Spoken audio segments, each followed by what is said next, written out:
And again, another sort of theme I've heard from obviously reading the book, but also listening to you on other podcasts is everyone should understand where you are in your cycle, who's close to you in your life, right? Yeah. So I should know where my wife is on her cycle, my sister, my mother, or not my mother, but, everyone should understand where people are. I think some women might listen to that and feel like, well, that's kind of my business, and I don't really want people to treat me differently based on where I am in my cycle and what they believe I will be feeling in that moment. I just want to be treated in the same way as my male counterpart. Yeah. What do you think about it's that? Such a good question. I can understand the desire to keep something like a bodily change that happens to you to yourself. So if you don't want to verbalize it, I can totally respect that. But I'm going to challenge you, the women listening, to understand your own hormonal profile. So A, you can understand yourself. And B, you can help even the closest people understand you. I'll give you an example. Progesterone, at the end, we'll go into that part of the cycle in a moment, but progesterone wants you to keep cortisol down. If you are pushing through and you're highly stressed and you're not keeping cortisol down, your irritability is going to be through the roof. And most of the time, it's going to come at you, at your spouse, and you're going to think that it's something that they're doing that is making you irritable. But what you don't know is it's like you've amped up your system. You're going against your hormonal system, so you are on edge. And everything is you're reacting to. So I'm going to say for your happiness, let's just make sure you understand the ebbs and flows and how to cater to these hormones, just for your mental health. And then the other part I would say that is statistically, women are not doing well with health. I'm not saying with like business and things like that. We have all the autoimmune conditions. We have 80 to 90% of autoimmune conditions are happening to women. Why is that? Most Alzheimer's and dementia happening to women. Why is that? Women gain weight more than men. Why is that? Each one of these, I could pick apart and show you that it was a woman that was out of balance with her own hormonal cycle.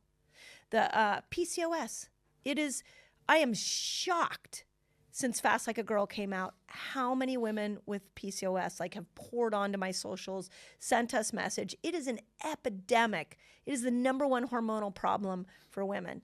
And I could break that down and change that so quickly by just showing a woman how to be in alignment with her hormones. Yeah. Can I make a suggestion for another book? I know you're writing one at the moment. Yeah. You should write a book that's actually written for men. Yeah. And, men being told that we're simple and we're pretty black and white and we're, lucky in certain, quote unquote, to have that sort of simplicity is great. But then understanding your partner, your sister, your mother, etc. I want to invite men into this conversation because I believe that if men could understand us, then we would have, both sexes understanding that there is a difference in how our brains work based off these hormones.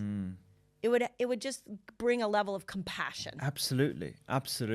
Yeah, so, that level of understanding will definitely be followed by compassion. That's right. Because I felt like when I was reading the book and reading it, from the perspective of a man and someone who's worked in medicine for many years now, I actually gained a lot more understanding of my mum and my sister and everyone. And I had never really thought about it in those terms before. I understand the science behind it, obviously. I understand the different phases. Yeah. Obviously, they weren't called the power and manifestation phase.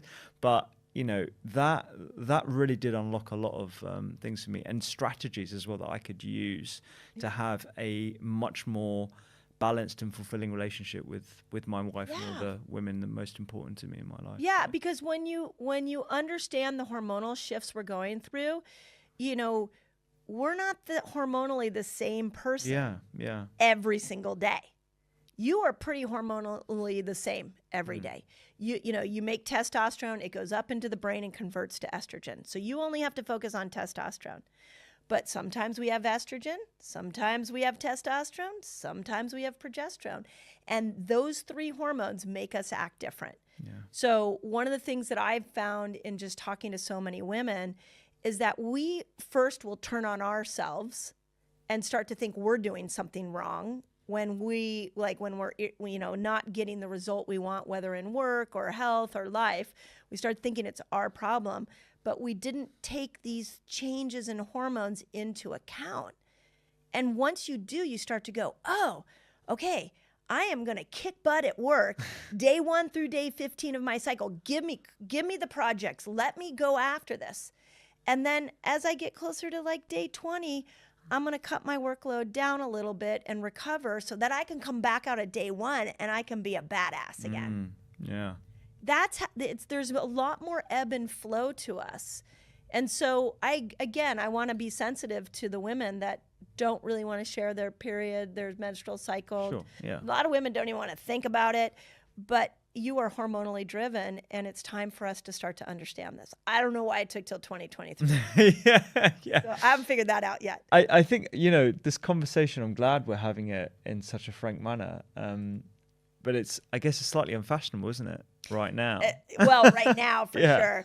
But the comment about it's not fashionable, it's like, yes, and I'm going to go back to the statistics on women's health. Okay, check this out. I have a free fasting guide for you all. It's free, and it's going to teach you all the basics of fasting. It's going to teach you how to kill hunger when you fast, which is really cool, and it's going to show you how to break your fast, among many other things. All you got to do is click on this link right here and enjoy. Women are not thriving, even infertility.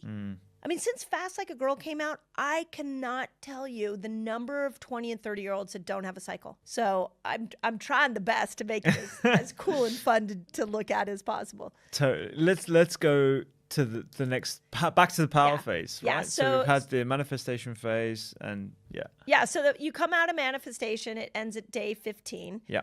And then your hormones drop again. So I gave that another power 2. I call it the second power cycle.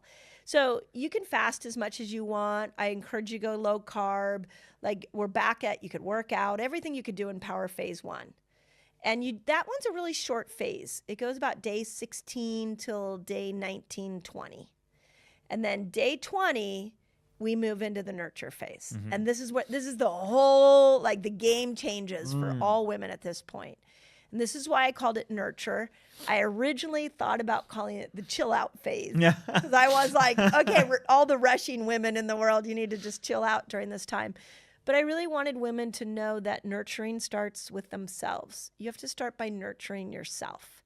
And one of the things we know about progesterone outside of glucose needing to be high, if cortisol is high, progesterone becomes shy. She does not come to play. I love that saying. It's the easiest way to remember it. Yeah. So we look at all these 20 and 30-year-olds that are not having their cycle. If I had to do a hormone test on every single one of those women, I would tell you most likely progesterone is tanked. Yeah, I need to rewind there a bit because I think as health professionals, we assume that everyone knows what cortisol means and why high is bad. So what is cortisol and why would high cortisol lead to low progesterone? Yeah, so high cortisol happens when your body perceives stress. So the crazy thing about cortisol, there's so much we could go down on cortisol. You don't have to be doing anything to have cortisol go up. You could be thinking something. You could be remembering or thinking about your stress of your life, and cortisol goes up. And it's the hormone that is meant to make us move. So when cortisol comes on, it's supposed to agitate you, energize you so that you go run away from the threat.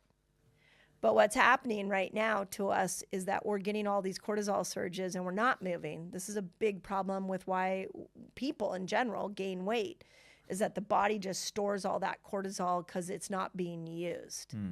So stress is a very interesting one because it's not just like I have my to-do list is too big. It's this is another reason the next book has a huge emotional piece to it, because we've got to start working on some of the emotional blocks that hold us back, because it's raising cortisol all the time. It's just pumping up cortisol and pumping up cortisol. Absolutely. Okay, where are my gals that are struggling with hormonal imbalance? Bloated, feeling like you're not making progress with weight loss? You need to add these foods in so that you can support better hormonal health. There is a lifestyle that estrogen wants you to live, and there's a lifestyle that progesterone wants you to live.